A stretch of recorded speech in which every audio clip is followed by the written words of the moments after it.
الحمد لله نحمده ونستعينه ونستغفره ونؤمن به ونتوكل عليه ونعوذ بالله من شرور أنفسنا ومن سيئات أعمالنا من يهده الله فلا مضل له ومن يضلله فلا هادي له ونشهد أن لا إله إلا الله وحده لا شريك له ونشهد أن سيدنا وسندنا وحبيبنا وطبيب قلوبنا ومولانا محمدا عبده ورسوله أرسله إلى الناس بشيرا ونذيرا وداعيا إلى الله بإذنه وسراجا منيرا أما بعد فأعوذ بالله من الشيطان الرجيم بسم الله الرحمن الرحيم إن الله وملائكته يصلون على النبي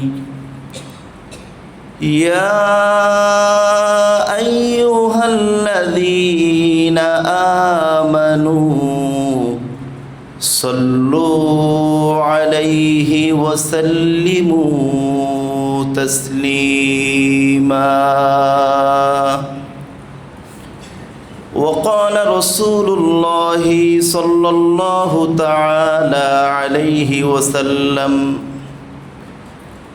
كل أمتي يدخلون الجنة إلا من أبى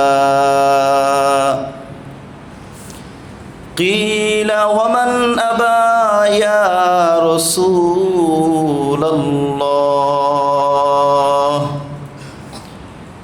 قال من أطاعني دخل الجنة ومن عصاني فقد أبى صدق الله مولانا العظيم وصدق رسوله النبي الكريم ونحن على ذلك لمن الشاهدين والشاكرين والحمد لله رب العالمين সকলে একবার মুহাব্বতের সাথে দুরূদ ইব্রাহিম পাঠ করি اللهم صل على محمد وعلى آل محمد كما صليت على إبراهيم وعلى إبراهيم إنك حميد مجيد اللهم بارك على محمد وعلى آل محمد كما باركت على إبراهيم وعلى آل إبراهيم إنك حميد مجيد نستعين بالله ونتوكل عليه حسبنا الله ونعم الوكيل نعم المولى ونعم النصير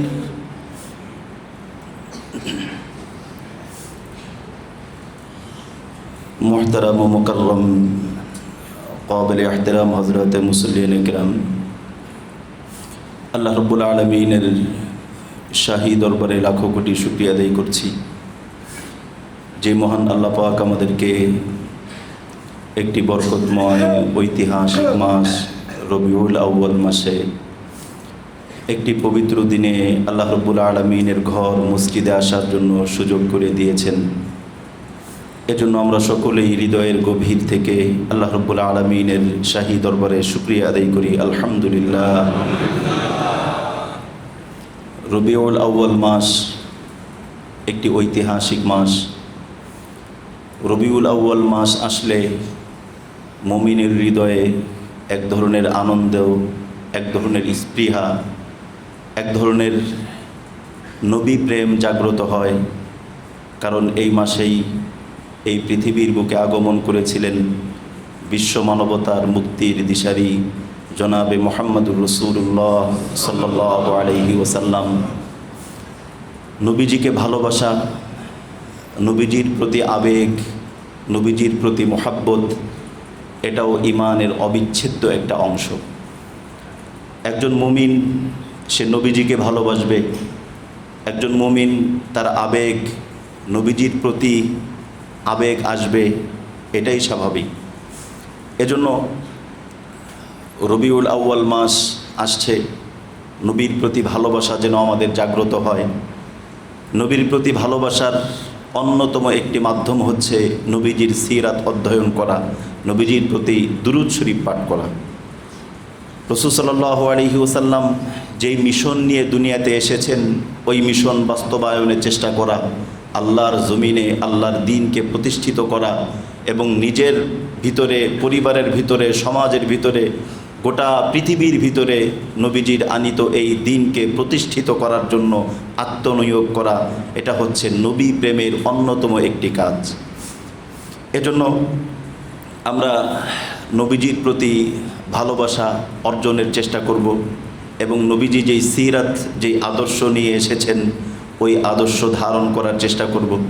আল্লাহ রাব্বুল আলামিন আমাদের সকলকে প্রকৃতপক্ষে সত্যিকার অর্থে নবীজির আশেক, নবী প্রেমিক হওয়ার তৌফিক দান করেন। নবীজির প্রতি প্রেম ভালোবাসা এটা যুগ যুগ ধরে চলছে। নবীজি এমন একজন ব্যক্তিত্ব যাকে মানুষ না দেখেই ভালোবেসেছে। তিনি যেই পরিমাণ ভালোবাসা পেয়েছেন, এমনকি আমরা জানি নবীজির দুনিয়াতে আসার আগ থেকেই নবীজির ব্যাপারে ভালোবাসা, নবীজির ভালোবাসায় শ্রদ্ধা নিবেদন করা, নবীজির ভালোবাসায় কবিতা রচনা করা, এটা নবীজির দুনিয়াতে আসার আগ থেকেই চলছে। এমন কোনো বিরল ব্যক্তিত্ব এই পৃথিবীর বুকে আর কেউ নাই যিনি দুনিয়াতে আসার আগ থেকেই তাকে কেন্দ্র করে কবিতা লেখা হচ্ছে।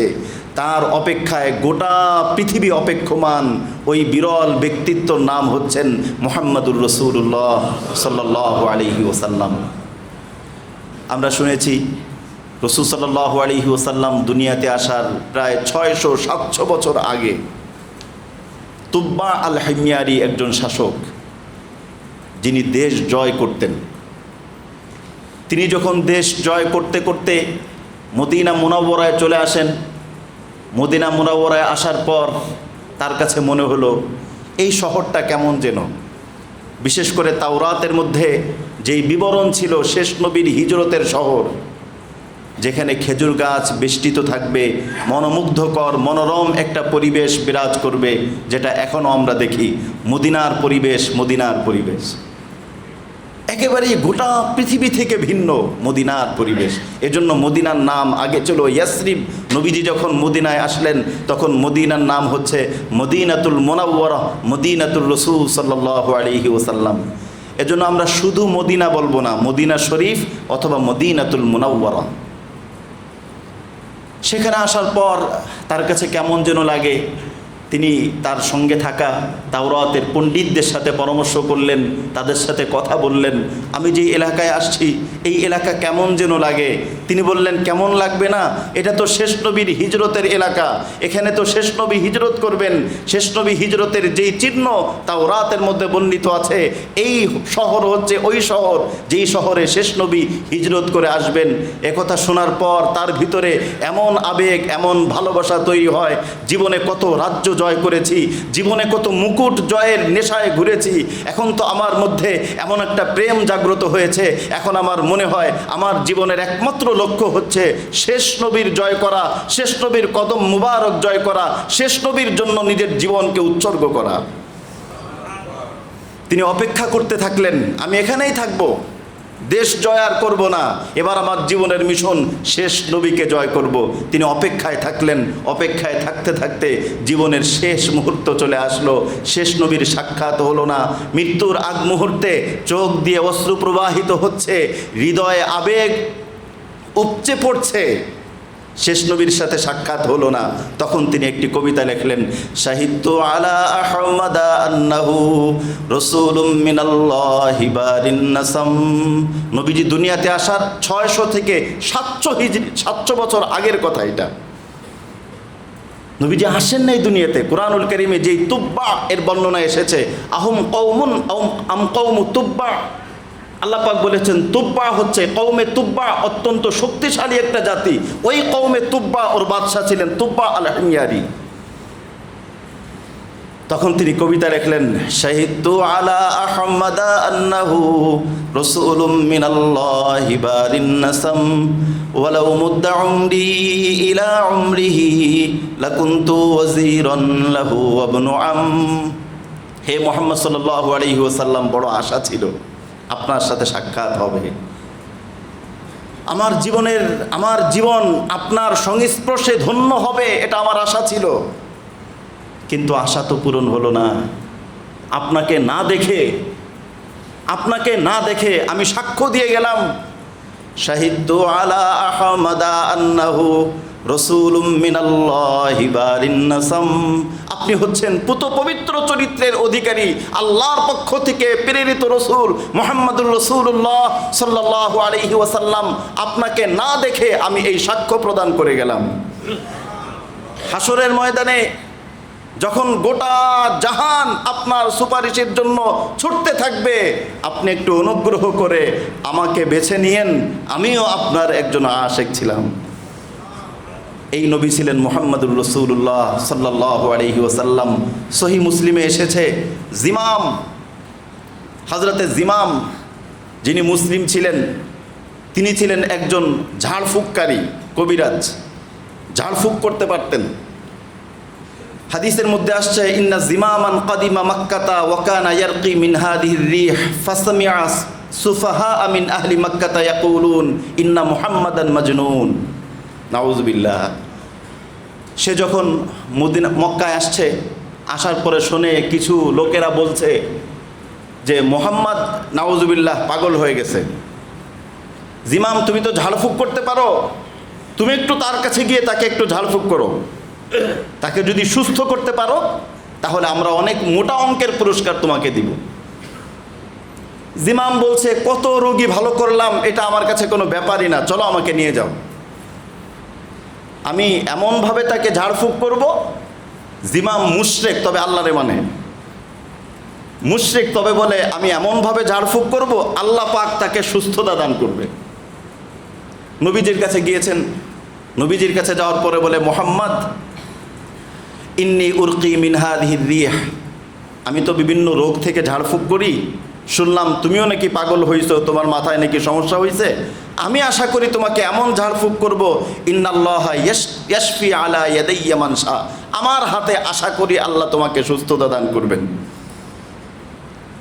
নবীজি বলছেন, আচ্ছা ঠিক আছে, আপনি ঝাড়ফুঁক করেন, আপনারটা শেষ হয়ে গেলে আমাকে বলেন। সে ঝাড়ফুঁক করছে। নবীজি বলছেন, আপনার ঝাড়ফুঁক শেষ, এবার আমি কিছু কথা বলি, আপনি শুনেন। আচ্ছা ঠিক আছে, বলো।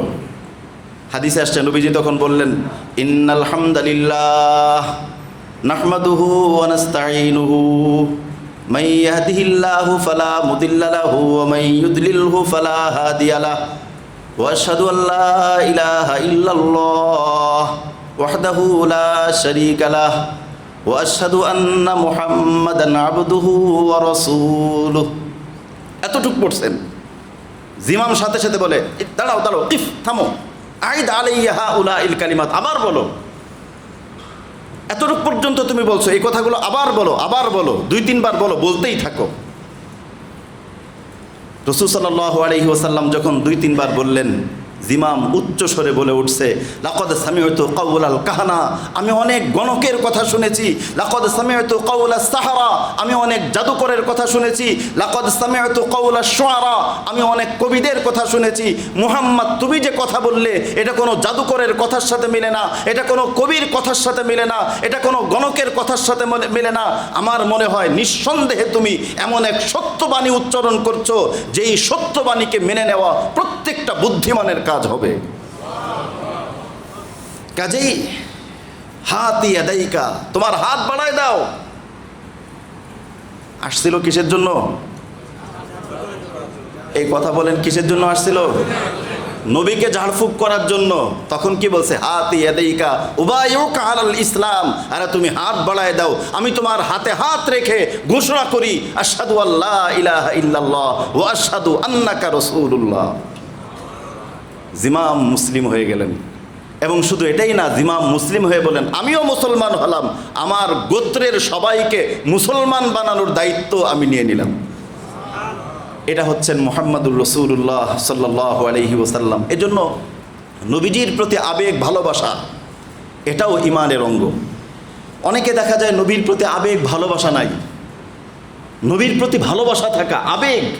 আমি অনেকগুলি হাদিস বলার চেষ্টা করব, যেখানে সাহাবায়ে কেরাম নবীজির প্রতি কেমন আবেগ দেখিয়েছেন।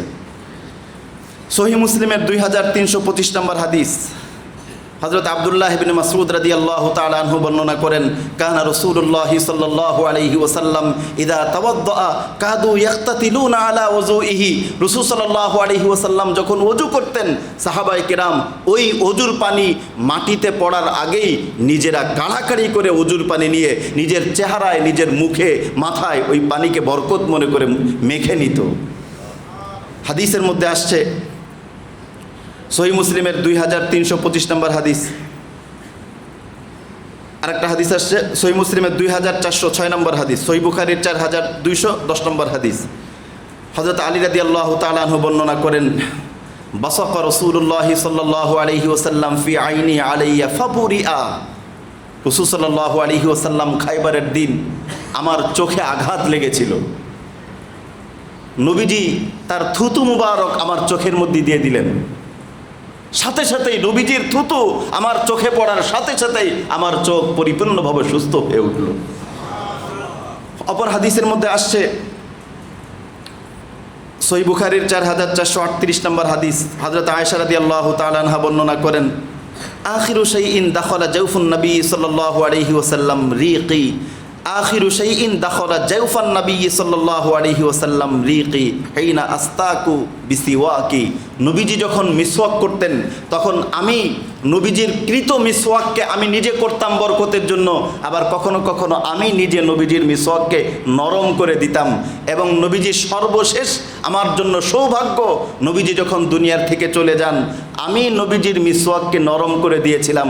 আমার এই মিসওয়াকের সাথে যে একটু লালা ছিল মিসওয়াক করার, ওইটা নবীজির মুখে থাকা অবস্থায় নবীজি দুনিয়ার থেকে চলে গিয়েছেন, এটা আমার জন্য একটা সৌভাগ্যের বিষয়। হাদিসের মধ্যে আসছে একজন সাহাবী হযরত উসমান ইবনে মালিক রাদিয়াল্লাহু তাআলা আনহু, এই হাদিসটা অনেকগুলি কিতাবে এসেছে। সহিহ বুখারীতে এসেছে 425 নম্বর হাদিস, সহিহ মুসলিমে এসেছে 33 নম্বর হাদিস। তিনি বলেন, কদ আনকারতু বাসরি, আমি অন্ধ হয়ে গেলাম, আমি নবীজির কাছে গিয়েছি, যাওয়ার পরে বললাম, ইয়া রাসূলুল্লাহ, আমি তো অন্ধ মানুষ, এমনি অন্ধ হওয়ার পরেও 5 ওয়াক্ত নামাজ মসজিদে এসে আদায় করি, কিন্তু যখন ঝড় বৃষ্টি হয় তখন আমার বাড়ির মাঝখানের একটু নিচু জায়গা আছে, ওই জায়গায় পানিতে প্লাবিত হয়ে যায়, আমি মসজিদে আসতে পারি না। আপনার কাছে একটা অনুরোধ করব, জীবনে তো শেষ সময় চলে আসছে, কয়দিন আর বাঁচি, আপনি একটু আমার ঘরে যেয়ে একটা জায়গায় নামাজ পড়বেন। আপনি যেই জায়গায় দাঁড়াবেন আপনার ওই বরকতের জায়গায় আমি আজীবন নামাজ পড়ে মৃত্যু পর্যন্ত ওখানেই নামাজ পড়ব। কেমন আবেগ ছিল, নবীজি যেই জায়গায় নামাজ পড়বেন এখানে আমিও পড়ব, এবং আমার নামাজের জায়গা ওই জায়গায় হোক যেখানে নবী নামাজ পড়েছেন। আরও শুধু এটা না, আরও আবেগ আছে। আমরা দেখি আত-তাবরানী মুজামুল কবির লিত-তাবরানী 24 নম্বর খণ্ড 189 নম্বর পৃষ্ঠায় আসছে, মুস্তাদরাক হাকিম 3 নম্বর খণ্ড 161 নম্বর পৃষ্ঠায় এসেছে। হযরতে উম্মে আইমান রাদিয়াল্লাহু তাআলা আনহা বর্ণনা করেন, আমার পেটে অনেক ব্যথা করত। উম্মে আইমান রাদিয়াল্লাহু তাআলা আনহা বর্ণনা করেন, আমার সবসময় পেট ব্যথা থাকতো। একদিন আমি শারিবতু বাউলান নবী সাল্লাল্লাহু আলাইহি ওয়াসাল্লাম, নবীজি একটা পাত্রের মধ্যে পেশাব করে রাখছেন। হাদিসের রেফারেন্স দিলাম। আবেগ, কিছু কিছু জায়গায় সাহাবীদের আবেগ ছিল, এই আবেগ এটাও শরীয়ত। পেশাব তো নাপাক, কিন্তু হাদিসের মধ্যে আসছে, মুস্তাদরাক হাকিমের কথা বললাম, তাবরানির মধ্যে বললাম যে আমার পেটে ব্যথা ছিল, কোনো কিছুতে ভালো হতো না, নবীজি একটা পাত্রের মধ্যে পেশাব করে রাখছেন। ফাশারিবতু বাউলান নবী সাল্লাল্লাহু আলাইহি ওয়াসাল্লাম, আমি নবীর পেশাব পান করছি, এরপর থেকে জীবনে কোনো দিন আমার পেটে ব্যথা হয়নি। অপর বর্ণনার মধ্যে আসছে নবীজির রক্ত, মুস্তাদরাক হাকিমের 3য় খণ্ড 210 নম্বর পৃষ্ঠা, সুনানুল বাইহাকির 7 নম্বর খণ্ড 67 নম্বর পৃষ্ঠায় আসছে, শারিবতু দামান নবী সাল্লাল্লাহু আলাইহি ওয়াসাল্লাম। হযরত আব্দুল্লাহ ইবনে জুবাইর রাদিয়াল্লাহু তাআলা আনহু বর্ণনা করেন, উহুদের যুদ্ধে যখন আমি নবীজির কাছে ছিলাম, তখন নবীজির উপর যখন তীর আসলো, নবীজির দাঁত যখন শহীদ হয়ে গেল, রক্ত পড়ছিল, আমি চিন্তা করলাম নবীর রক্ত বেয়ে পড়বে, নবীর রক্ত পড়ছে, আমি ওই রক্তগুলো মুখে চেটে চেটে সেগুলোকে খেয়ে ফেলছিলাম, নবীর রক্ত খেয়ে ফেলছিলাম, নিচে পড়তে দিইনি। এ কথা যখন শুনছে, নবীজি বলছেন, যেই শরীরে আমার রক্ত গিয়েছে ওই শরীর কোনোদিন জাহান্নামের আগুন স্পর্শ করবে না। নবীজির প্রতি আবেগ, নবীজির প্রতি ভালোবাসা অনেক ছিল। হাদিসের মধ্যে আসছে, সহিহ বুখারীর 6780 নম্বর হাদিস, হযরত ওমর ইবনে খাত্তাব রাদিয়াল্লাহু তাআলা আনহু বর্ণনা করেন, উতিয়া রাসূলুল্লাহ সাল্লাল্লাহু আলাইহি ওয়াসাল্লাম বিরজুলিন ইউকালু লাহু আব্দুল্লাহ, একজন ব্যক্তি যাকে নবীজির কাছে আনা হলো, তার নাম ছিল আব্দুল্লাহ। তার অভ্যাস ছিল, তিনি দেখতেন নবীজি সবসময় দিনের কাজ করেন। লোকটার আমল ভালো ছিল না, বাহ্যিক আমল খারাপ ছিল, কিন্তু তিনি দেখতেন যে নবীজি দিনের কাজ করেন, আমি তো আমল নাই, আমি তো এরকম কোনো ভালো কিছুই করতে পারি না, ইবাদতও করতে পারি না, তবে একটা কাজ করি।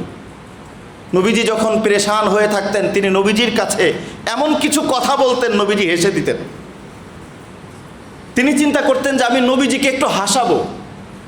সমাজে কিছু কিছু মানুষ থাকে না যে হাসায়, উনি বলতেন আমি নবীজিকে একটু হাসাবো। নবীজি পেরেশান থাকেন, আমার কথায় যদি নবীজি দিলে একটু আনন্দ লাগে, এই এতটুকু কাজ।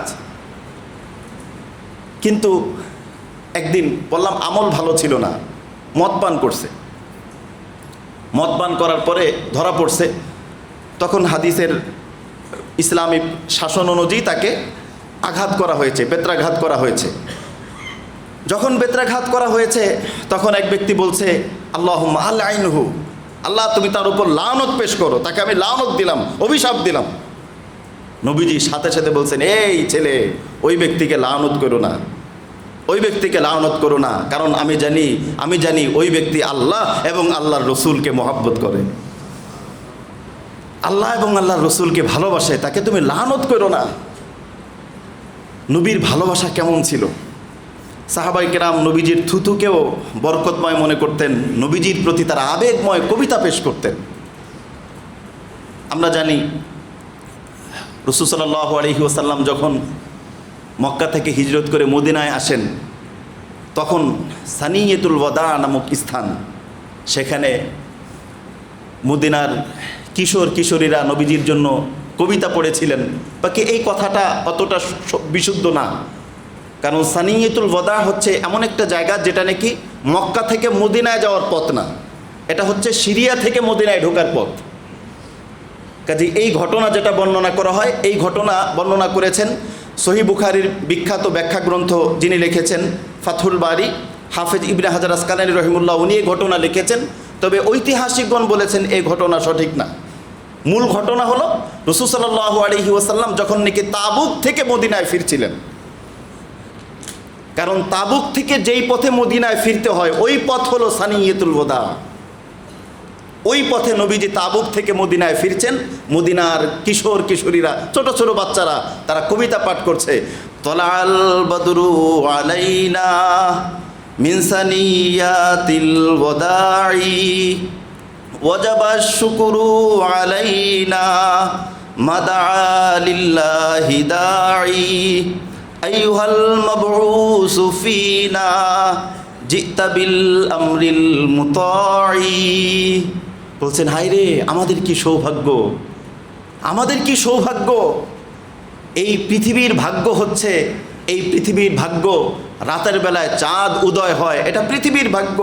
এই চাঁদ তো সাধারণ চাঁদ, আমাদের তো আরও সৌভাগ্য, আমাদের কপালে নবী উদিত হয়েছেন, মুহাম্মদুর রাসূলুল্লাহ এসেছেন, এটা আমাদের জন্য পরম সৌভাগ্যের।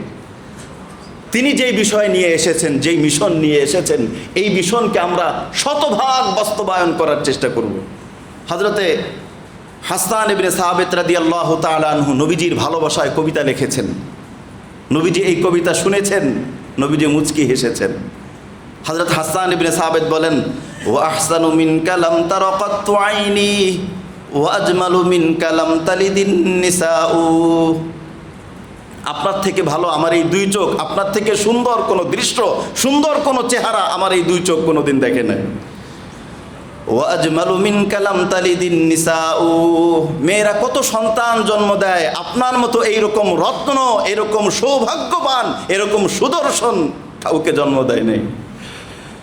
খুলিকতা মুবাররাআন মিন কুল্লি আইবিন কাআন্নাকা কদ খুলিকতা কামা তাশাউ। আপনার ব্যাপারে কি বলবো, আপনার ব্যাপারে মনে হয় আপনাকে দেখলে যে কেমন যেন আল্লাহ পাক যদি কাউকে বলেন তুমি তোমার পছন্দ মতো হও। তো আমরা কি আমাদের পছন্দ মতো হতে পারছি? যে আমার যেরকম চোখটা আমার পছন্দ, আমার চোখটা এরকম, এরকম তো না। আল্লাহ যাকে যেভাবে বানিয়ে দিয়েছেন সে এরকম। হাসান ইবনে সাবিত বলেন, আপনাকে দেখলে মনে হয় আপনাকে কেমন যেন আল্লাহ বলেছেন তুমি কীরকম চোখ চাও ওই রকম চোখ দিয়েছেন, তুমি কীরকম মাথা চাও ওই রকম মাথা দিয়েছেন, তুমি কীরকম শরীর চাও ওই রকম শরীর দিয়েছেন, তুমি যেরকম চরিত্র চাও ওই রকম চরিত্র দিয়ে আপনাকে সাজিয়ে দিয়েছেন। হযরতে আয়েশা সিদ্দিকা রাদিয়াল্লাহু তাআলা আনহা উনি শের পড়তেন, কবিতা বলতেন নবীর প্রেমে। উনি বলতেন, লানা শামসুন ওয়ালিল আফাকি শামসুন ওয়া শামসি খায়রু মিন শামসিস সামাই, লানা শামসুন ওয়ালিল আফাকি শামসুন ওয়া শামসি খায়রু মিন শামসিস সামাই। বলে এই আকাশ, তোমারও তো একটা সূর্য আছে, আমারও একটা সূর্য আছে, তোমার সূর্য থেকে আমার সূর্য অনেক উত্তম। কারণ ফাইন্নাশ শামসা তাতলুউ বা'দা ফাজরিন ওয়া শামসি তালিউন বা'দাল ইশাই। বলে তোমার সূর্য তো ফজরের পরে ওঠে, আর আমার এমন সূর্য আছে যেটা ঈশান নামাজ পরে আমার ঘরে উদিত হয়। হযরতে সাহাবায়ে কেরাম, খন্দকের যুদ্ধ যখন চলছিল, খন্দকের যুদ্ধ চলছে, সাহাবায়ে কেরাম পেটে পাথর বাঁধা, ক্ষুধা কষ্ট নিয়ে খন্দক খনন করছেন, নবীজিও সাথে আছেন। ওই মুহূর্তে তাদের হৃদয়ের অভিব্যক্তি কি? তারা বলছেন, নাহনুল্লাযীনা বায়াউ মুহাম্মাদা, নাহনুল্লাযীনা বায়াউ মুহাম্মাদা আলাল জিহাদি মা বাকিনা আবাদা। আমরা তো আমাদের নবীর ব্যাপারে, নবীর সাথে এমন জিহাদের বায়াত গ্রহণ করেছি, মৃত্যু পর্যন্ত নবীর সাথে ইসলামের পক্ষে আমরা থাকব। এমনটা না যে কষ্ট হয়ে যাচ্ছে আর পারতেছি না, আর কত দেরি, এরকম না। ওই কষ্টের মুহূর্তে তারা কবিতা পড়ছেন। এটা শুনে নবীজির এমন আবেগ আসছে, হায় রে আমার সাহাবায়ে কেরাম, পেটে খাবার নাই, এত দুর্বল, এরপরও তারা দ্বীনের জন্য এরকম নিবেদিত প্রাণ। তখন নবীজিও কবিতা বলছেন, নবীজি হাত উঁচু করে নবীজি আল্লাহর কাছে ফরিয়াদ করে বলছেন, আল্লাহুম্মা লা আইশা ইল্লা আইশুল আখিরাহ। আল্লাহ, আমার সাহাবীদেরকে তো দেখলেন, তারা এই মুহূর্তে ইসলামের উপরে অটল অবিচল থাকার অঙ্গীকার ব্যক্ত করলো। আমি তাদের জন্য আপনার কাছে কি চাইতে পারি? দুনিয়া চাইবো? আল্লাহুম্মা লা আইশা ইল্লা আইশুল আখিরাহ। দুনিয়া তো থাকবে না, থাকবে তো আরাম, আখিরাতের আরাম। ফাগফির লিল আনসারি ওয়াল মুহাজিরাহ। আমার আনসার এবং মুহাজির সাহাবাদের সব ভুল ত্রুটি সব মাফ করে দিয়ে আখিরাতের অফুরন্ত কল্যাণ এবং সম্মান তুমি তাদেরকে দান করো। কিতাবের ভিতরে আসছে অনেক নবীজির ব্যাপারে আবেগ দিয়ে অনেক কবিতা এই পৃথিবীর বুকে আবৃত হয়েছে। উর্দু ভাষায়ও অনেক কবিতা আছে যেগুলো আমাদের হৃদয়ের ভিতরে নবী প্রেম জাগ্রত করে। একজন কবি এত চমৎকার করে বলেছেন, আমার কাছে খুব ভালো লেগেছে নবীর প্রেমে। উনি বলেছেন, ওয়াল্লাইলি মে হায় জুলফে মুহাম্মদ কা তারান্নুম ওয়াশ-শামসু মে রুখসারায়ে আহমদ কা তারান্নুম। উনি বলেন, আরে মিয়া, কোরআন তোমরা বুঝো না। কোরআনের মধ্যে আল্লাহ যে বলছেন ওয়াল্লাইলি ইযা ইয়াগশা, রাতের কালো অন্ধকারের কসম, ওইটা কালো বলতে রাতের কালো না। আল্লাহ পাক যেই কালোর কসম করছেন ওটা হলো ওই কালো, আমার নবী মুহাম্মদুর রাসূলুল্লাহ সাল্লাল্লাহু আলাইহি ওয়াসাল্লামের মাথার চুল যে কালো ছিল, আল্লাহ ওই কালো চুলের কসম করছেন। ওয়াশ-শামসু মে রুখসারায়ে আহমদ কা তারান্নুম। আর সূর্যের কসম করেছেন, ওটা দুনিয়ার কোনো সূর্য না, ওই সূর্য হচ্ছে আমার নবীর চেহারাটা সূর্যের মতো নূরে ঝলমলে ছিল, আল্লাহ পাক ওই সূর্যের কসম করছেন। এরপরে তিনি অনেক লম্বা আবেগের কবিতা বলেছেন, ওয়াল ফজর মে হায় সুবহ রিসালাত কি বাশারাত ওয়াল আসর মে হায় দৌর নবুওয়াত কি বাশারাত। উনি বলেছেন আল্লাহ রাব্বুল আলামিন যে ওয়াস-সুবহ, সকালের কথা বলছেন, এটা হলো সাধারণ সকাল না, এটা হলো নবীজি যেই যুগে উদিত হয়েছেন নবীর যুগের সকালের কসম করেছেন। এবং আল্লাহ রাব্বুল আলামিন যে আসরের কথা বলেছেন, ওয়াল আসর, যুগ, এটা সাধারণ যুগ না, এটা হলো নবীর যুগের কসম আল্লাহ রাব্বুল আলামিন করেছেন। এরপরে তিনি বলেছেন, ইয়াসিন সে মৌলা নে কভি উসকো পুকারা হামিম কভি और কভি তাসিন ইশারা। কোরআনের মধ্যে যে ইয়াসিন আছে, তাসিন আছে, হামিম আছে, এই কথা কেউ জানে না। ইয়াসিন বলে কি উদ্দেশ্য, হামিম বলে কি উদ্দেশ্য, অনেক মুফাসসিরিন কিরাম বলেছেন ইয়াসিন, হামিম, তাসিন এটা হলো এমন একটা সংকেত, যেই সংকেত আল্লাহ এবং আল্লাহর রাসূল ছাড়া পৃথিবীর কেউ জানে না। এটা এমন একটা সংকেত, এটা হলো প্রেম ভালোবাসার ভিতরে দুইজনের মধ্যে কিছু সাংকেতিক নাম, এটা এই বুঝবে ওই বুঝবে। এই মেসেজ দেখলে বুঝবে যে এটা স্বাভাবিক মানুষ বুঝবে না, কিন্তু দুইজন বুঝবে যে হ্যাঁ এটা মনে হয় এই নাম, এটা মনে হয় এই নাম। এরপরে তিনি বলেছেন, ये रमज़ है कुछ आशिक़ व माशूक़ के माबैन समझा है जिन्हें खल्क़ में एक सरवर कौनैन। এটা এমন প্রেম ভালোবাসার শব্দ যেটা এই সৃষ্টির মধ্যে একজন বুঝেছেন, উনি হচ্ছেন সরওয়ারে কায়নাত মুহাম্মদুর রাসূলুল্লাহ সাল্লাল্লাহু আলাইহি ওয়াসাল্লাম। আরেকজন বলেছেন, যারা নাকি বাইতুল্লাহ শরীফে যায়, নবীর কবরের পাশে যায়, তিনি একটা ছন্দ লেখে নবীর প্রেম বুঝিয়েছেন। উনি বলেছেন, আয় জায়রে বাইতে নববী ইয়াদ রহে বেকায়দা ইয়া জুম্বাশে লব বেআদবি হে। তুমি আল্লাহর নবীর রওজায়ে পাকের পাশে যাচ্ছ, একটা কথা আমার থেকে শুনে রাখো, খবরদার ঠোঁট নাড়াবে না, উঁচু আওয়াজ করবে না, শব্দ করবে না, কারণ সেখানে নবীজি আছেন, সেখানে নবীজি আছেন। খুব দুঃখ লাগে ওখানে যে অনেকে লাইভ করে, ছবি তুলে, সেলফি তুলে, আওয়াজ করে, শব্দ করে। তিনি বলেছেন এগুলো করবে না, কেন? সেখানে নবীজি আছেন। এরপরে তিনি বলেছেন, क्या शान है अल्लाह रे महबूबे नबी की महबूबे खुदा है वो जो महबूबे नबी है। উনি বলেছেন আল্লাহর কি শান, আল্লাহ রাব্বুল আলামিনের মুহাব্বতের ওই ব্যক্তি, নবীর মুহাব্বতের যে আল্লাহর মুহাব্বতের সে। নবীজিকে যে ভালোবাসেন, আল্লাহ বলেন নবী ভালোবাসেন, আমিও তাকে ভালোবাসি। এরপরে নবীর প্রেমে আরেকটা ঐতিহাসিক কবিতা, যেটা আমরা সবাই জানি কাসিদায়ে বুরদা, এই পৃথিবীর ইতিহাসে ঐতিহাসিক একটা কবিতা আছে নবী প্রেমের, কাসিদায়ে বুরদা, যা নাকি শরফুদ্দিন মুহাম্মদ ইবনে সাঈদ ইবনে হিমার আল বুসিরি তিনি নবী প্রেমে একটা কবিতা লিখেছিলেন, ঐতিহাসিক কবিতা, যাকে বলে কাসিদায়ে বুরদা। আল্লামা বুসিরি তিনি 608 হিজরিতে জন্মগ্রহণ করেন এবং 694 হিজরিতে তিনি ইন্তেকাল করেন। ওনার এই প্রেক্ষাপট অধিকাংশ ঐতিহাসিকগণ এটাকে বিশুদ্ধ এবং এই ঘটনার ব্যাপারে তারা সত্যতা প্রকাশ করেছেন এবং বর্তমান বিশ্বের বড় ইসলামিক স্কলার আরব বিশ্বের সালেহ আল মুনাজ্জিদ উনিও বলেছেন এই ঘটনার ব্যাপারে, আশা করা যায় এটা সত্য ঘটনা। উনি পক্ষাঘাতে আক্রান্ত ছিলেন এবং এক সাইড ওনার প্যারালাইজড হয়ে গিয়েছিল, বাম সাইড, ডাম সাইড ভালো ছিল, আর শরীরের ভিতরে বিভিন্ন মানে ঘা এরকম ছিল আর কি। তিনি চিন্তা করলেন কবি মানুষ, আমল মোটামুটি, অনেক বেশি বুজুর্গ, অনেক বড় আলেম এরকম না, বাকি কবি আর দিলের মধ্যে আল্লাহর মহব্বত আছে, আল্লাহ নবীর মহব্বত আছে। উনি চিন্তা করলেন জীবনে তো অনেক কিছু করলাম, একটা কাজ করি, নবীর ব্যাপারে একটা কবিতা লিখি। এবং এই কবিতা লেখে এই কবিতার ওসিলা দিয়ে আল্লাহর কাছে দোয়া করবো যে আল্লাহ আমি আপনার নবীর প্রশংসা করার চেষ্টা করলাম, এতটুকু আমল আপনি কবুল করে আমারে সুস্থ করে দেন। উনি কবিতাটা লিখলেন।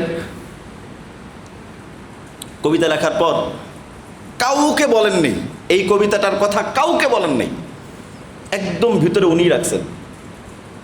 রাত্রবেলায় স্বপ্ন দেখেন রাসূল সাল্লাল্লাহু আলাইহি ওয়াসাল্লাম বলছেন, বুসিরি তোমার কবিতা শোনাও।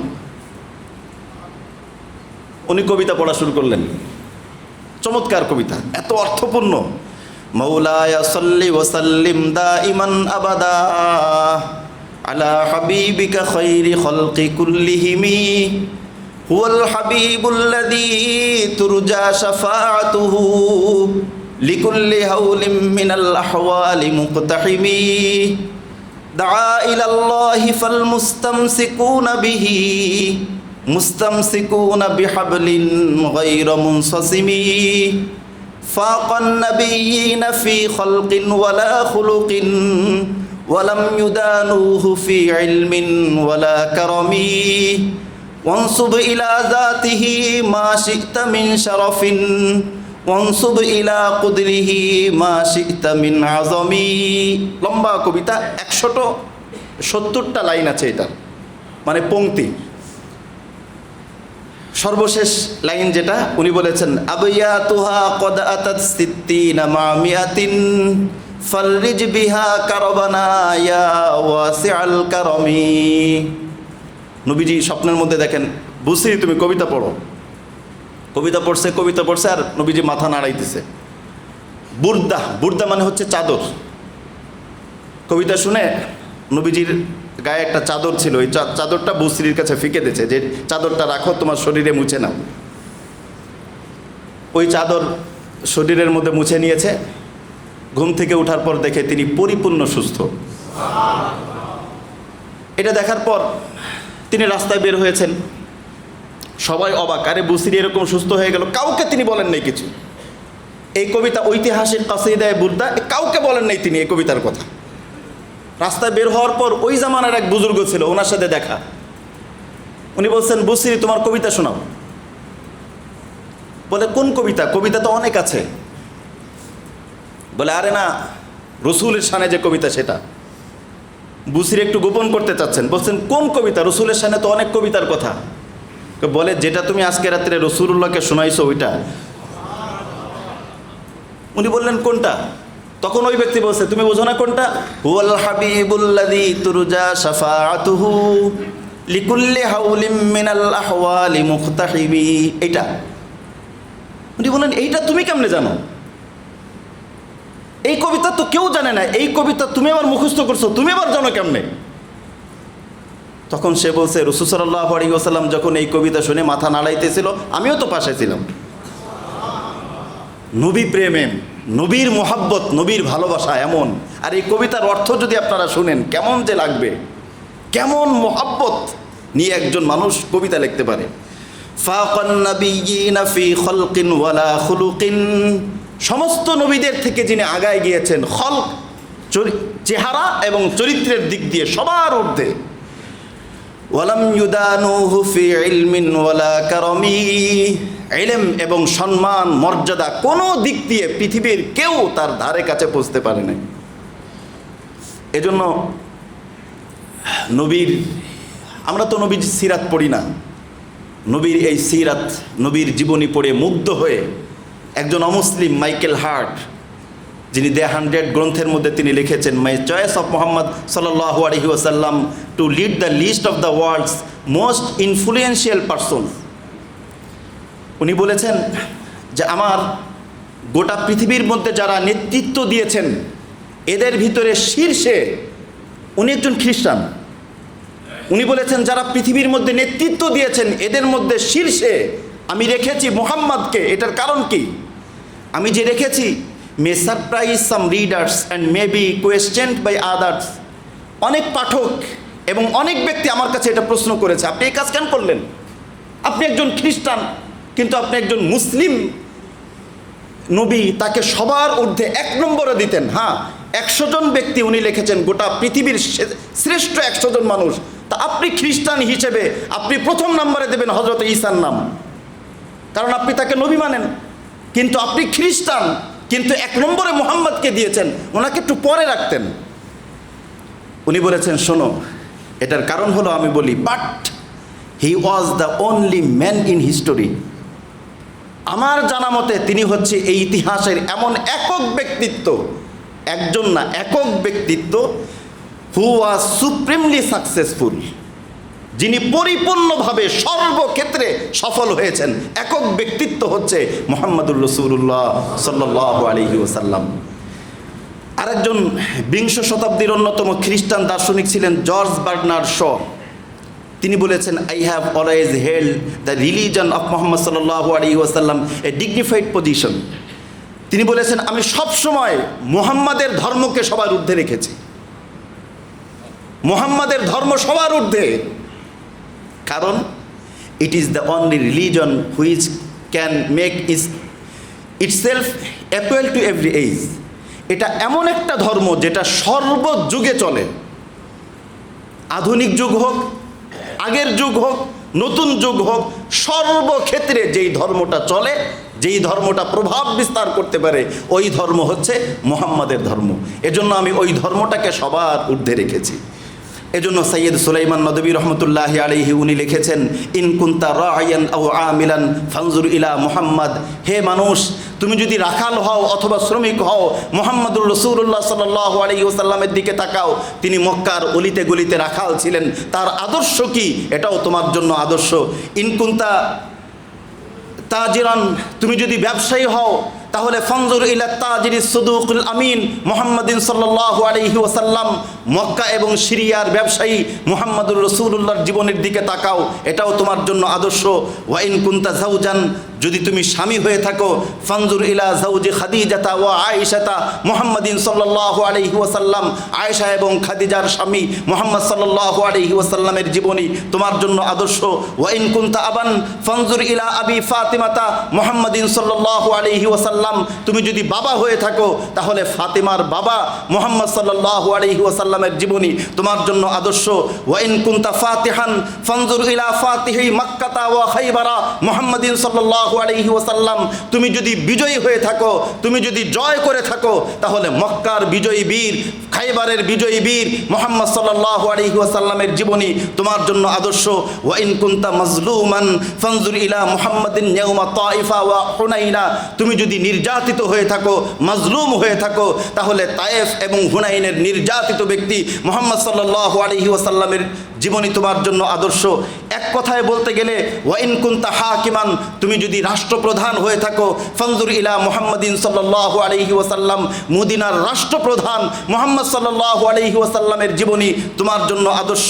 মাহমা কানাত মাকানাতুক, তোমার অবস্থান যাই হোক, মাহমা কানাত মিহনাতুক, তোমার পেশা যেটাই হোক, মাহমা কানাত হায়াতুক, তোমার জীবন যেরমিক হোক, ফাহায়াতুন নবী সাল্লাল্লাহু আলাইহি ওয়াসাল্লাম কুদরতুন লাকা। মুহাম্মাদের চরিত্র, মুহাম্মাদের সিরাত তোমার জন্য আদর্শ হতে পারে। এজন্য একজন মনীষী তিনি বলেছেন, মাই প্যারা নবী কো কিসে তশবিহ দো, আমি আমার নবীকে কিসের সাথে তুলনা করব, কিসের সাথে তুলনা করতে পারি আমার নবীকে? উনি বলেছেন, মাই আগার ফুল সে তশবিহ দো তো ফুল মে কাঁটা হ্যায়, আমি ফুলের সাথে তুলনা করতে পারি না, কারণ ফুলের মধ্যে কাঁটা আছে। মাই উসে হাওয়া সে তশবিহ দো তো তুফানু কি শিদ্দত হ্যায়, আমি বাতাসের সাথে তুলনা করতে পারি না, কারণ বাতাসের মধ্যে ধ্বংস বিস্তারকারী ঝড়ের প্রভাব আছে। মাই উসে আসমান সে তশবিহ দো তো বাদু কি সায়ে হে, আমি আকাশের সাথে তুলনা করতে পারি না, কারণ আকাশে মেঘের কালো ঘন ঘটা আছে।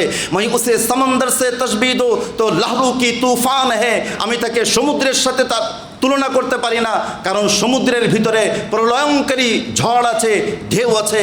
মাই উসে সিতারে সে তশবিহ দো তো উসমে ছেদ হ্যায়, আমি তাকে আকাশের যে নক্ষত্র আছে এই নক্ষত্রের সাথে তুলনা করতে পারি না, কারণ নক্ষত্রের মধ্যে গ্যাপ আছে। মাই উসে চাঁদ সে তশবিহ দো তো চাঁদ মে দাগ হ্যায়, আমি তাকে চাঁদের সাথে তুলনা করতে পারি না, কারণ চাঁদের ভিতরে দাগ আছে। মাই উসে সূরজ সে তশবিহ দো তো সূরজ মে আগ হ্যায়, আমি তাকে সূর্যের সাথে তুলনা করতে পারি না, কারণ সূর্যের মধ্যে জ্বালিয়ে পুড়িয়ে দেওয়ার আগুন আছে। মুহাম্মদুর রাসূলুল্লাহ ऐसे জাত है না उसमें आग है না দাগ है। আমার নবী মুহাম্মদ তো এমন ব্যক্তিত্ব যার চরিত্রে কোনো খুঁত নাই, যার চরিত্রে কোনো দাগ নাই। আমরা এমন নবী পেয়েছি, আমরা এমন নবী পেয়েছি মুহাম্মদুর রাসূলুল্লাহ সাল্লাল্লাহু আলাইহি ওয়াসাল্লাম। এ নবীর ব্যাপারে আরও অনেকে বলেছেন। হযরতে উম্মে মাবাদ আল খুজাই রাদিয়াল্লাহু তাআলা আনহু নবীর ব্যাপারে বিশদভাবে বলেছেন আমার নবীজি কেমন ছিলেন। উম্মে মাবাদ বলেন, জাহিরুল ওয়াজাআ, নবীর চেহারা যেন কেমন ছিল, নূরে ঝলমলে ছিল। হুসনুল খুলুক, তার চরিত্র ছিল অনেক উত্তম চরিত্র। কানা রাসুহু হাসানান হাম্মাতুর রাসি, তার মাথাটা একটু বড় ছিল এবং তার মাথাটা স্বাভাবিকভাবে দেখলে একটু বড় এবং সুন্দর মনে হতো। সাদিদু সাওয়াদি শারি লাম তাকুন বিল জাদিল কতিতি, তার চুলগুলো কালো কুচকুচে ছিল, কুকড়ানো ছিল না। ফি ওয়াজহিহি তাদবীরুন, তার চেহারাটা কিছুটা গোলাকার ছিল। লাম ইয়াকুন বিল জাদিল কতিতি কান্না শামসা তাজরি ফি ওয়াজহিহি, তার চেহারার দিকে তাকাইলে মনে হইতো কেমন যেন সূর্যের আলো নূরে ঝলমল ঝলমল করছে। আহওয়াল আকহাল আকরান আসাদ, তার চোখগুলো, চোখের কালো অংশ কালো ছিল, সাদা অংশ সাদা ছিল এবং ভুরুগুলো এতটা বড় ছিল, সাদা চেহারার ভিতরে কালো ভুরু, এটা যেন একদম পাপড়ির মতো লাগতো, গোলাপের পাপড়ির মতো মনে হতো। মুফাল্লিজুল আসনান, তার দাঁতের মাঝখানে হালকা ফাঁকা ফাঁকা ছিল। ইদা তাকাল্লামা রুইয়াকান নূর ইয়াখরুজু বাইনাল আসনান, তিনি যখন কথা বলতেন দাঁতের মাঝখান দিক দিয়ে এমন নূর বের হতো, কেমন যেন দাঁতকে, গোটা মুখকে ওই নূর আলো ঝলমলে ঝলমলে করতো। ওয়াসিমুন কাসিমুন লাম তাইবহু সুলবা, অনেক বেশি লম্বাও না, অনেক বেশি খাটেও না, মিডিয়াম গড়নের ছিল। কিন্তু নবীর এমন মুজিজা ছিল, সবার মাঝখানে যদি নবীজি থাকতেন নবীজির চেহারাটা সবচেয়ে উঁচু মনে হতো। আল্লাহ রাব্বুল আলামিন চাইতেন না অন্য কারো মাথা নবীর মাথার উপরে থাকুক। এরপরে তিনি বলেছেন, ফি উনুকিহি সাতহুন, তার ঘাটটা কিছুটা প্রশস্ত ছিল, ছোট ছিল না, কিছুটা প্রশস্ত ছিল। আজাল্লুন নাস মিন বাঈদিন ওয়া আহসানুহু হালাওয়াতান মিন করিবিন, দূর থেকে দেখলে মনে হতো অনেক গম্ভীর একজন মানুষ, কিন্তু তার সাথে যে মিশত মনে হইতো এমন মিশুক মানুষ আর হইতে পারে না। ইদা সামাতা আলাহুল ওয়াকা, তিনি যখন চুপ থাকতেন গাম্ভীর্যতা ঠিকরে বের হতো।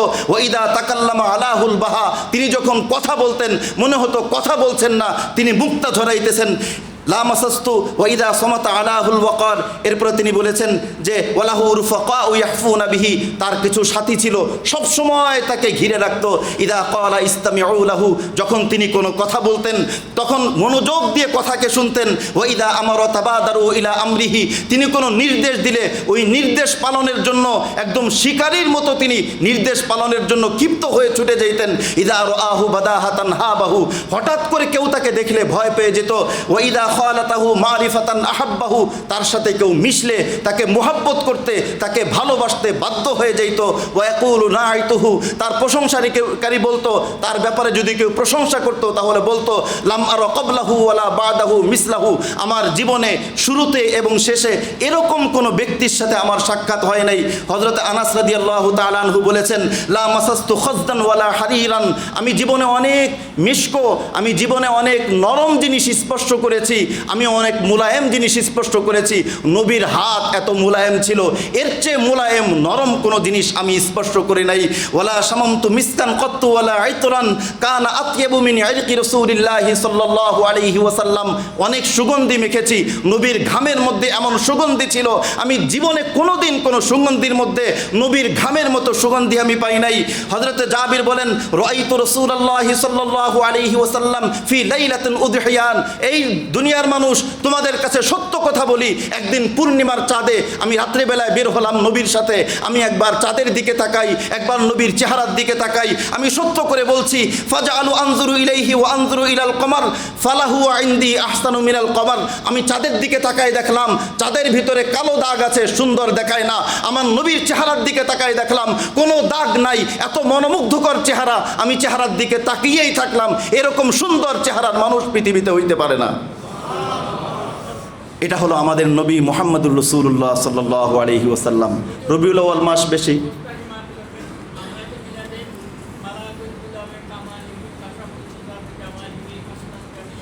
বালাগাল উলা বিকামালিহি, বালাগাল, হ্যাঁ আমি বলছি, বালাগাল উলা বিকামালিহি কাশাফাত দুজা বিজামালিহি হাসনাত জামিউ খিসালিহি সাল্লু আলাইহি ওয়া আলিহি।